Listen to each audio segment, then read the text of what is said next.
कि तभी वहाँ पर उनकी टीचर आ जाती हैं और उन्हें देख लेती हैं, लेकिन वो चारों वहाँ से भाग जाती हैं। वे चारों भागते भागते एक लेक पर आ जाती हैं। वहाँ पर मित्सुको की बेस्ट फ्रेंड अपने दोनों दोस्तों को भी उसके ख्वाब के बारे में बताती है। तभी उनमें से एक लड़की कहती है कि हो सकता है कि यह सच हो, जैसे मिरर वर्ल्ड होती है जहाँ पर इस दुनिया से ऑपोजिट यानी उल्टा होता है। यह कहकर वो तालाब में एक पत्थर फेंक कर कहने लगती है कि देखो, यहाँ पर मैंने तो पत्थर फेंका है, लेकिन हो सकता है कि दूसरी दुनिया में मैंने ऐसा ना किया हो। कि तभी अचानक से उस तालाब में से एक क्रोकोडाइल निकल कर आता है, उसमें से एक लड़की को खा जाता है। फिर वो लड़की कहने लगती है कि देखो, मैंने कहा था ना, जो इस दुनिया में होता है वो उस दुनिया में बिल्कुल भी नहीं होता, और जो उस दुनिया में हो रहा है वो इस दुनिया में नहीं हो सकता। तो इसको भी उसी दुनिया में मगरमच्छ ने खाया है। और यहाँ पर ये देखो, ये तो बिल्कुल सेफ है। उसी लेक के पास एक बिस्तर यानी एक बेड नजर आता है। ये चारों उस बेड से तकिए को उठाकर खेलने लगती हैं कि तभी हम देखते हैं दूर से दो लड़कियां इन्हें देख रही थीं। उन दोनों लड़कियों में से एक ब्राइडल बनी हुई थी,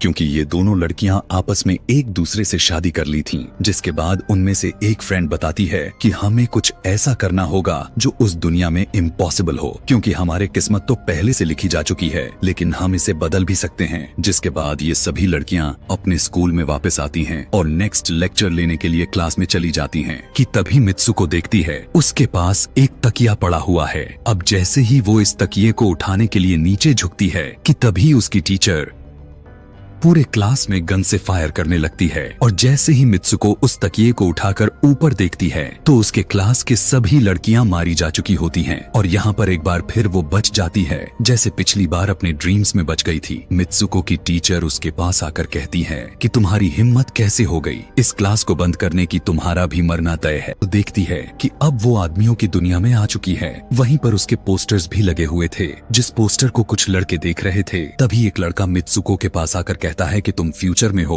इस बात को सुनते ही वो बेहोश हो जाती है। कुछ टाइम के बाद जब उसे होश आता है तब वो आगे बढ़ती है। तब वो देखती है कि एक बूढ़ा आदमी गेम खेल रहा होता है और उसी गेम में मित्सुको वही कैरेक्टर नजर आती है जो अभी बनी हुई है। मित्सुको को देखते ही बूढ़ा आदमी कहने लगता है कि मैंने ही इस गेम को बनाया है और मैं ही हूँ जो तुम लोगों को कंट्रोल कर रहा हूँ। तुम तो बहुत पहले मारी जा चुकी थी, लेकिन मैंने तुम्हारा डीएनए लेकर तुम्हें फिर से बनाया। मित्सुको को जब यह बात सुनकर उसे पता चल जाता है कि यह एक गेम है, तो उसे लगता है कि शायद मैं अभी भी अपने दुनिया में जा सकती हूँ। कि तभी उसी समय एक आदमी आता है और मित्सुको को अपने पास बुलाने लगता है। तब वो बूढ़ा आदमी मित्सुको से उसकी आखिरी लेवल को कंप्लीट करने के लिए कहता है। वो आगे बढ़ने लगती है कि तभी मित्सुको को अपने दोस्त की कही हुई बात याद आ जाती है कि अगर हम इस दुनिया में कुछ ऐसा करेंगे जो दूसरी दुनिया में इम्पॉसिबल हो तो तुम इस गेम से बाहर आ जाओगी। और इसी के साथ वो इस आदमी का गला दबा देती है और कहने लगती है, बस करो हमारे साथ खेलना। यह कहकर मित्सुको उस बूढ़े आदमी की छड़ी को उठाकर अपने पेट में घुसा देती है, जिस वजह से उसकी मौत हो जाती है। और यहाँ पर हम देखते हैं कि बूढ़ा आदमी यह सोच भी नहीं सकता था कि मित्सुको ऐसा कुछ कर सकती।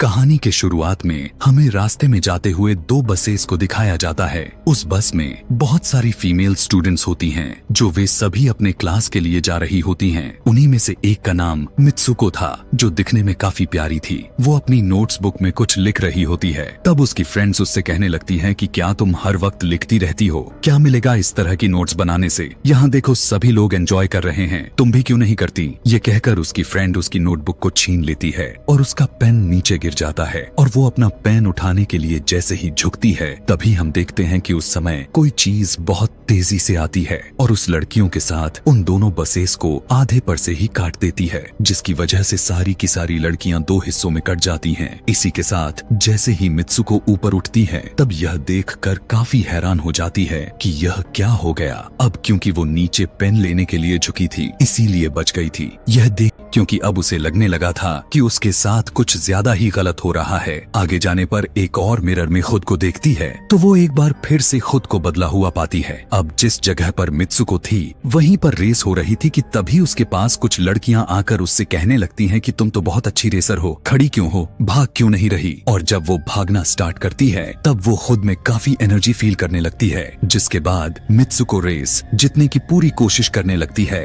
भागते समय उसे अपने डेड फ्रेंड्स भी नजर आती हैं, जो कुछ वक्त पहले उसके स्कूल में मारी जा चुकी थीं। कि तभी उसी वक्त उसकी बेस्ट फ्रेंड भी आ जाती है। तभी ये दोनों नोटिस करती हैं कि वही पिग और वो औरतें जिन्होंने इनको चर्च में रोक रही थीं, वो सभी इन्हीं के तरफ आ रही थीं। भागते समय कुछ लड़कियां मित्सुको से कहने लगती हैं कि इस दुनिया से बाहर चली जाओ। इसके बाद हम आगे देखते हैं कि मित्सुको भागते भागते एक सुनसान अंधेरी जगह पर आ जाती है। वहीं पर कुछ स्टूडेंट्स नजर आती हैं जिन्होंने यूनिफॉर्म पहना हुआ था। वो सभी लड़कियां मित्सुको से कहने लगती हैं कि हम सभी मरे हुए हैं और तुम्हें भी मार देंगे। लेकिन तभी मित्सुको की बेस्ट फ्रेंड वहां पर आकर उस लड़की को मारकर वहां से मित्सुको को भगा ले जाती है। मित्सुको की बेस्ट फ्रेंड उसे अपना नाम जोर जोर से पुकारने के लिए कहती है, जिस पर मित्सुको अपना नाम जोर जोर से लेने लगती है। इसी के साथ मित्सुको अपना असली रूप में वापस आ जाती है। उसकी बेस्ट फ्रेंड उसे अपना हाथ दिखाते हुए कहती है कि प्लीज मेरे हाथ में जो वायर लगी हुई है उसे बाहर खींच दो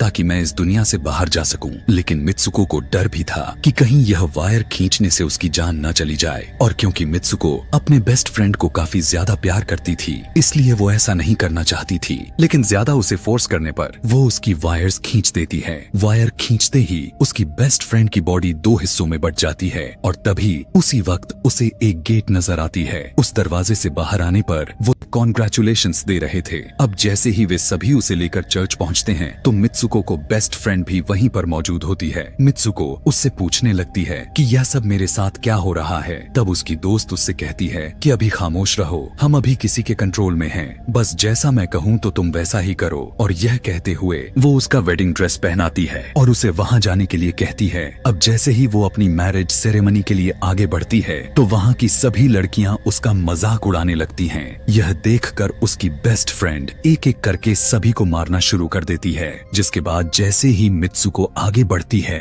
तो उसके ग्रूम की जगह एक ताबूत खड़ा हुआ नजर आता है।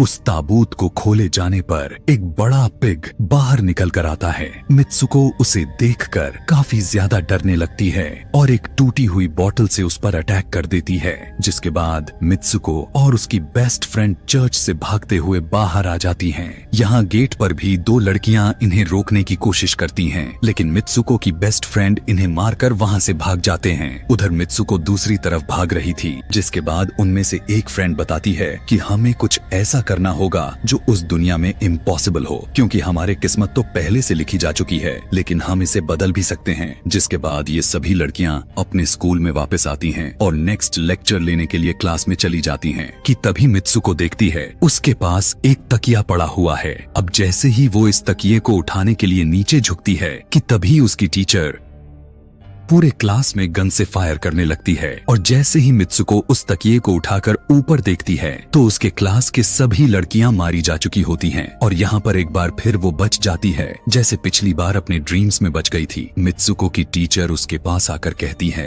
कि तुम्हारी हिम्मत कैसे हो गई, इस क्लास को बंद करने की, तुम्हारा भी मरना तय है।